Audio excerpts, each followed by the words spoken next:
Good afternoon, morning, hello, whenever you're watching this, everybody, somebody, hopefully somebody. Today I'm going to read to you The Wolf Story, What Really Happened to Little Red Riding Hood, and it's by Toby Forward and Isar Cohen. Okay.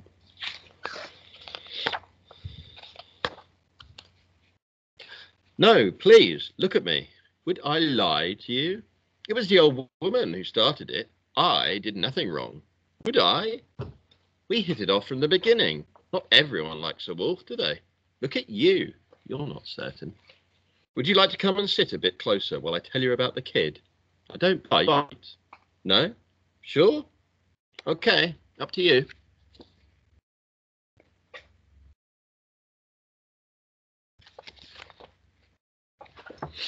Anyway, I did odd jobs for the old woman. Called her grandma. We were close. I put up shelves, did the shopping, tidied the garden. I even altered her clothes, sewed on buttons, that sort of thing. I'm versatile. Sort of a new wolf. Vegetarian cuisine a speciality. If I eat any more lettuce, I'll turn green. But that's too much information. Are you sure you wouldn't want to sit just a little closer?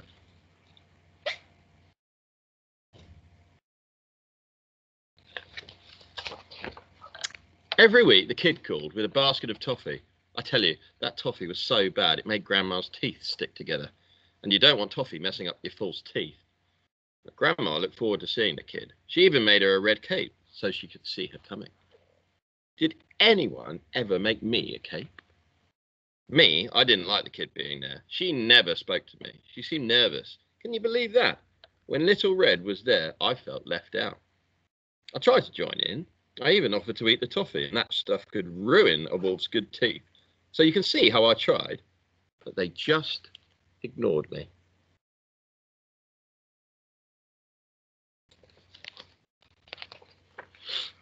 The day it happened was like this. I saw the kid coming with her big basket of toffee. I was out looking for fresh herbs in the forest, and I tried to pass the time of day with her. But she pretended not to know me and hurried on. That's the sort of kid she is.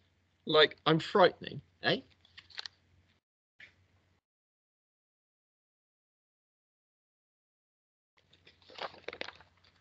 Then I scooted back the quick way to warn Grandma to hide her teeth from the toffee. The kid always took a long time to get there. You know how slow kids are. When I got back, Grandma was reaching for her best dress in the wardrobe and couldn't reach the hook. And this is the part where it all went wrong.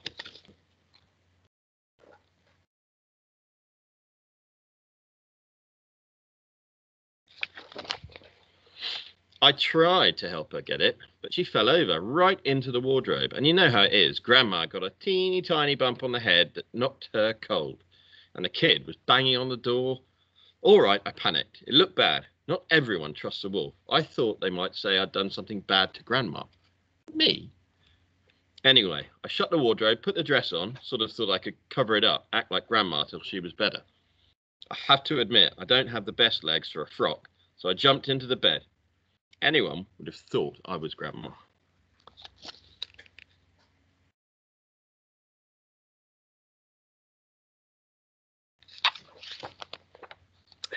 Then the kid came in and started acting strange. She was pretending to be scared again, and she wouldn't come close. Oh, Grandma, she said, what big eyes you have. Got rid of my glasses, I told her. I've got these new contacts. Really saw when you first put them in. Make anyone's eyes look big.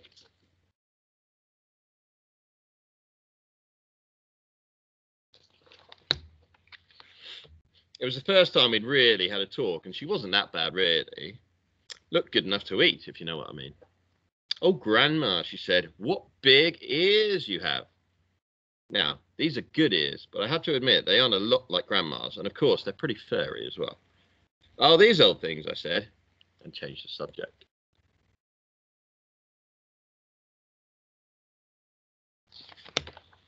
Oh, Grandma, she said, what big teeth you have.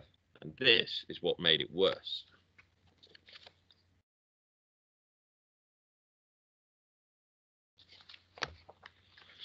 She was about to pop one of her sticky toffees in my mouth, and I couldn't stand that. So I leaped out of bed, and it may have looked as though I was going to eat her or something.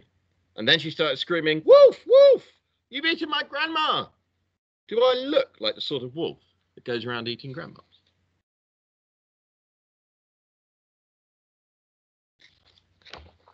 It got worse. The door swung open and there was a woodman there, the size of a tree, with an axe.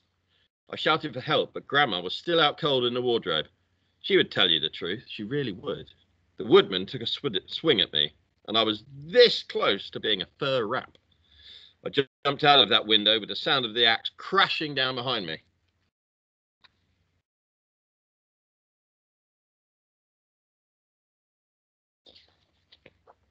I ran all the way to town, and I have to tell you, a wolf in a dress is an embarrassed wolf.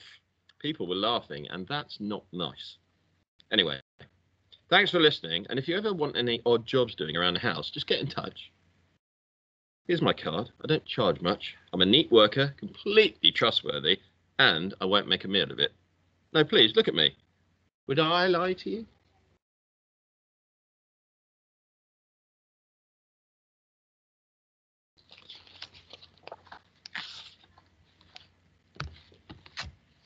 And that was The Wolf Story.